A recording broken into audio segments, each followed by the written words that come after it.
বলছেন এইটি ধারণা করো, ব্রহ্ম সত্য, জগৎ মিথ্যা। ইহা তারপরে রাজা মহারাজ অদ্ভুত ভাবে হি ইজ অ্যাডিং হিয়ার।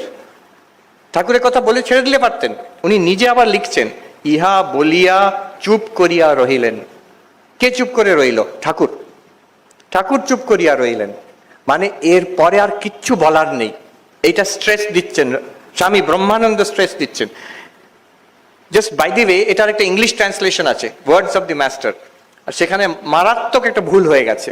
এই 3 নম্বর পয়েন্টে সেখানে ট্রান্সলেশন ইংলিশে আছে যে কেউ একজন জিজ্ঞেস করলো, tell me, teach me in one sentence so that I can get enlightenment.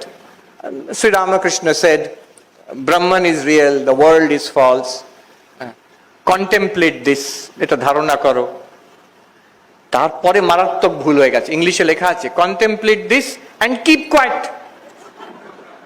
এইটি ধারণা করে চুপ করে থাকো। ঠাকুর ঠাকুর চুপ করে থাকতে বলছেন না, রাজা মহারাজ বলছেন যে ঠাকুর চুপ করে আছেন। হ্যাঁ, তো এ কি মানে হলো? এবার দেখুন কোথা থেকে আরম্ভ হচ্ছে। আপনি অনুভব করছেন আমি চৈতন্য। কেউ যদি বলে না সে অনুভব তো আমার নেই মহারাজ, এক্ষুনি আছে, এই মুহূর্তে আছে। চৈতন্য যদি না হয় সে কথাও বলতে পারতেন না যে আমার সে অনুভব নেই। আপনি সেই চৈতন্য। তারপরে এই শরীরটা আবার দেখা দিচ্ছে আমি বলে যে বোধটা আসছে, আর আমি বোধটাকে আমি জুড়ে রাখছি, আমি চিদানন্দ রূপ শিবোহম, কিংবা ভগবানের আমি তার দাস, তিনি আমার প্রভু, এই ভাব আমি ধরে রাখছি এবং শরীরের মধ্যে দিয়ে কাজ করছি। নেক্সট পয়েন্ট, এই ফাইনাল কথা, যা আমি দেখছি এটা কিন্তু আমার থেকে আলাদা নয়। এখানে কেউ আটকে উঠবে, এই এতক্ষণ বোঝালেন যেগুলো সবকিছু আলাদা আমার থেকে, কথাটা সত্য নয়। এটা বোঝাবার জন্য বলা হলো আমি চেতন, এটা অনুভব করানোর জন্য। অপরোক্ষ অনুভূতিতে আমি শরীর নই, মন নই, খুব খুঁটিনাটি ভাবে বিশ্লেষণ করে শঙ্করাচার্য বুঝিয়ে তারপরে বোঝা হয়ে গেল তো আমি চৈতন্য। এবার বলছেন এই যা সব বললাম কোনোটাই ঠিক নয়। বলছেন কেন বললাম? আমি যে শরীর নই, মন নই, to disentangle consciousness from that in my understanding, এই জন্য বোঝানো হলো। এবার দেখুন, এবার ম্যাজিক, আরো মারাত্মক কথা। যা অনুভব করছি, whatever you are experiencing, it is appearing to you the consciousness, it is appearing in you, and it is nothing but you. আমি চেতন, আমার কাছে এইসব প্রতিভাত হচ্ছে, এটা তো সবাই বুঝতে পারছে। আপনি জগৎকে অনুভব করছেন, এইটুকু। দ্বিতীয়টা, আপনি চেতন, আপনার মধ্যে এটাকে অনুভব করছেন। আমি চৈতন্য, চৈতন্যের মধ্যে এটা অনুভব হচ্ছে, চৈতন্যের ভেতরে। এখানে আমাদের আপত্তি হতে পারে, ভেতরে নয় মশাই, এ তো বাইরে।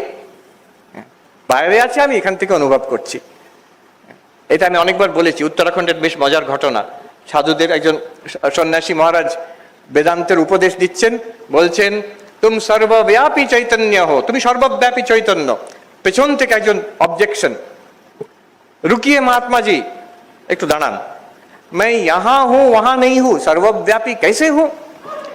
আমি তো এই পেছন দিকে রোতে বসে আছি, আপনি স্টেজে দাঁড়িয়ে আছেন, আমি তো এখানে আছি ওইখানে নেই, সর্বব্যাপী কি করে হব?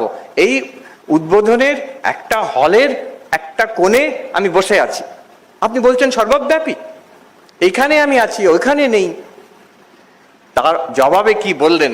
মারাত্মক কথা বললেন সেই যে সন্ন্যাসী মহারাজ। বলছেন হ্যাঁ লেকিন ইহাঁ আর ওয়াহাঁ দোনো ক্যা আপ মে নেহি হ্যাঁ? আমি এখানে আর ওখানে, এই যে কথাটা বললাম, দুটোই কি আপনি চৈতন্যের মধ্যে অনুভব করছেন না? যখন এর মানেটা কি, যেমন আমরা স্বপ্নতে দেখি, স্বপ্নতে একটা জায়গায় যাচ্ছি, হয়তো বাগবাজার দিয়ে হেঁটে যাচ্ছি, ওই দূরে গঙ্গা, এই পাশে মায়ের বাড়ি। আচ্ছা, ওই দূরে আর এই পাশে যখন জেগে উঠবো কি বুঝবো? পুরোটাই আমার মনের মধ্যে ছিল। ঠিক তেমনই একটু ভেবে দেখুন, এই যে অনেক দূর, এই পাশে, এটা শরীরের দিক দিয়ে বলছি আমরা। আপনি চৈতন্যের দিক দিয়ে দেখুন, মনে হবে এই পুরো জিনিসটাই তো চৈতন্যের মধ্যে, একটা দূর রূপে আছে, একটা নিকট রূপে আছে। যা দেখছি আমরা সবটাই চেতনের ভেতরে অনুভব হচ্ছে, নট আউটসাইড। চৈতন্যের বাউন্ডারি কোথায়? খুঁজে পাবেন না। কেন? এই দেয়ালটা তো চৈতন্যের বাইরে, পরে অনুভব হচ্ছে না, এটা হচ্ছে আমার দৃষ্টির বাউন্ডারি। আমার চৈতন্যতে আমি বুঝতে পারছি, এই অবধি আমি দেখতে পাচ্ছি জানা রূপে, এরপরে অজানা রূপে একটা জগৎ বিশ্ব ব্রহ্মাণ্ড আছে।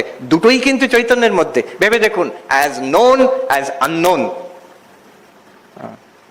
বিদিতাদ অবিদিতাদ, চৈতন্য দুটোরই পারে, দুটোই চৈতন্যের মধ্যে দেখা দিচ্ছে।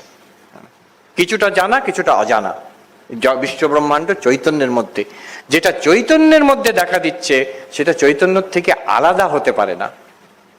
চৈতন্য সেটাকে পুরো ব্যপ্ত করে আছে, চৈতন্য ছাড়া কিছু নয়। যেমন এই বেদান্তের যেটা, একটা দড়িকে ভুল করে কেউ সাপ দেখলো, কিন্তু বোঝানো হলো এটা সাপ নয়, সাপটা মিথ্যা, দড়িটা সত্য। কেউ যদি প্রশ্ন করে, আচ্ছা তাহলে দড়িটা কোথায়, এই যে সত্য দড়ি আপনি বলছেন ওটা কোথায়, কি বলবেন? ওই যে তুমি সাপ দেখছো ওইটাই। এমন নয় যে একটা মিথ্যা সাপ আছে আর একটা সত্য দড়ি কোথাও আছে। যেটাকে তুমি সাপ বলে ভুল করে দেখলে সেইটাই হচ্ছে দড়ি, রজ্জু।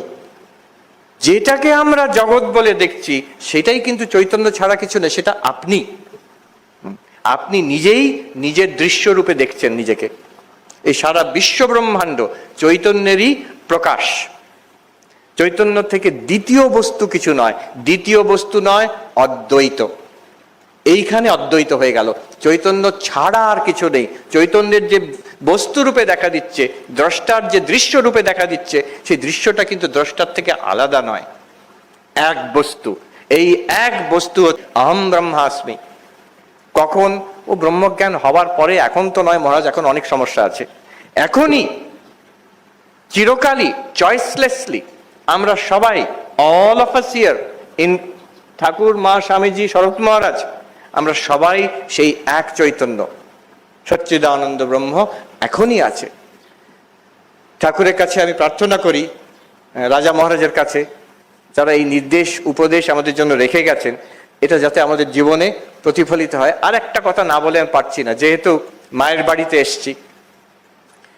একজন মজার মানুষ এখানে ছিলেন অনেক কাল আগে, চন্দ্রনাথ দত্ত। সে এখানে অনেক কাজ টাজ করে দিতেন, খুব ভক্ত মানুষ, মায়ের সেবা করতেন আর আশ্রমের অনেক কাজ করে দিতেন। তার দুটো ঘটনা আমি বলি, মানে তার থেকে প্রকাশিত হচ্ছে মা কে ছিলেন। তো মা যখন পুজো করতেন, তারপরে এই চন্দ্র তখন ছেলে, ইয়াং ছেলে, সে উঠে যেত, মা তাকে বলতেন এসো বাবা বলে সন্দেশটা দিতেন, পুজোর সন্দেশটা, যেটা প্রসাদ, সেটা নিয়ে চলে আসতো।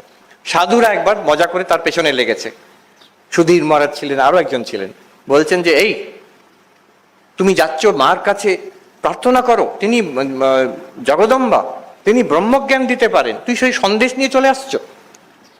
কি করব কি করব, সরল ছেলে খুব, কি করব বলুন? গিয়ে বলবে এরপর যে মা আমাকে ব্রহ্মজ্ঞান দিন। মা তোমাকে, মা দেবেন? হ্যাঁ দিয়ে দেবেন, ব্রহ্মজ্ঞান দিয়ে দেবেন। তো সে রেডি হয়ে গেছে, বল ঠিক আছে তাহলে যাবো। সিঁড়ি দিয়ে উঠে আসছে, যতটা সিঁড়ি দিয়ে উঠে আসছে উৎসাহ তত কমছে, ভয় লাগছে। তারপরে যখন মার কাছে এসে পৌঁছেছেন পুজোর ঘরে, মা পুজো শেষ করেছেন সবে, থরথর করে ওর হাঁটু কাঁপছে, হাত পা ঠান্ডা হয়ে গেছে। মা জিজ্ঞেস করছেন কি কি চাই বাবা? সন্দেশ। মা চাই নাও বাবা বলে ও দৌড় দিয়ে পালিয়ে গেছেন সেখান থেকে। অনেক সময় হয় আমরা চাই না, তিনি দিতে রাজি আছেন, একদম প্রকাশ্যে, it is available to us at this moment.